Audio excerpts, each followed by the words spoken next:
नमस्कार मेरे प्रिय भाइयों, बात करते हैं। क्वेश्चन हमारे पास कैपेसिटर का है। We have a glass slab K is equal to 7 और थिकनेस उसकी है 4 mm। ये ग्लास है, हमने इसलिए K के सफिक्स में G डाल दिया है ग्लास के लिए और D के सफिक्स में G डाल दिया है।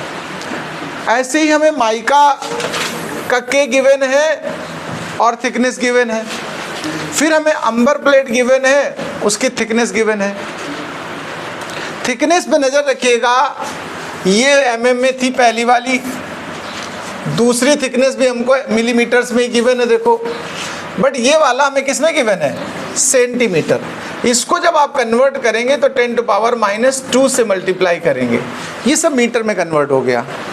क्वेश्चन मुझसे कह रहा है ये 3 प्लेटें हमारे पास ऑप्शन में हैं और पैरेलल प्लेट कैपेसिटर है, इसके बिटवीन इनमें से कौन सा यूज किया जाए? ध्यान देना, कौन सा टुकड़ा यूज कर लिया जाए कि कैपेसिटी मैक्सिमम हो जाए, कैपेसिटी मैक्सिमम हो जाए। अगर थिकनेस इक्वल होती, मेरी बात सुनिए ध्यान से, अगर थिकनेस होती तो हम इस फॉर्मूले से कह देते कि जिसका K ज़्यादा है वही ज़्यादा कैपेसिटी बना देगा। अगर थिकनेस सेम होती तो, अगर तीनों ही जो प्लेटें हमारे पास है सेम थिकनेस की गिवन होती तो हमें ज़्यादा प्रॉब्लम नहीं होती। हमसे पूछता मैक्सिमम कैपेसिटी तो हम कह देते C ∝ K, लेकिन थिकनेस भी वेरी कर रही है इस क्वेश्चन में। इसका मतलब है कि C जो है वो डिपेंड कर रहा है K और D के रेशियो पर। देखो ध्यान से, वो मटेरियल ज़्यादा कैपेसिटेंस देगा जिसका K और D का रेशियो सबसे ग्रेटर होगा। तो हमें सबके साथ K और D का रेशियो करना है। जैसे पहले ले लो आप ग्लास का K और ग्लास का D, इसका रेशियो निकालो, पहला स्टेप। फिर आप ले लो माइका का K और माइका का D, इसका रेशियो निकालो। फिर आप ले लो अंबर के लिए।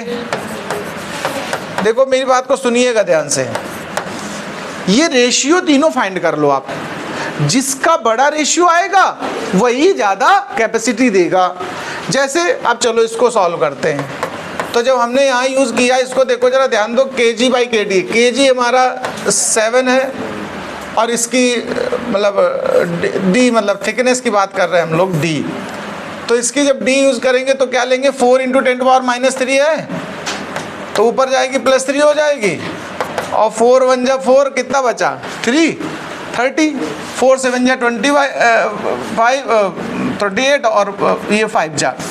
तो ये पहला रेशियो हमारा देखो कुछ इस तरीके का आया। अब हम सेकंड रेशियो निकालते हैं इसी तरह से। देखो सेकंड वाला हमारा माइका के साथ है तो 6/0.20 और ये प्लस ऊपर हो जाएगी पावर। देखो डेसिमल हटाओगे तो 2 डिजिट और ऊपर आएंगे जीरो के, एक तो कैंसिल हो जाएगा, और 2 1 जा 2 3 जा। देखो 3 × 10⁻, कितना बन जाएगा? ये 4। अभी देखते जाना, कंपैरिजन हो रहा है। लास्ट वाले पे आ जाओ, लास्ट वाले का कंपेयर करते हैं। इसमें 2/2 × 10⁻⁻² है, ये 2 कैंसिल हो, सीधा पावर कितनी हो गई? प्लस का 2। अब आप यहाँ से देखो, इसमें +2 पावर है, इसमें कितनी पावर है? 3 है, और इसमें कितनी पावर आ गई है? 4। सबसे ज़्यादा वैल्यू इन तीनों में से कौन सी? इतना तो आप अंदाजा लगा ही सकते हो देख करके। सबसे ग्रेटर ये कौन दे रहा है? माइका। तो इसका मतलब if we put mica then we get maximum capacity. Okay, note कर लीजिए इस क्वेश्चन को।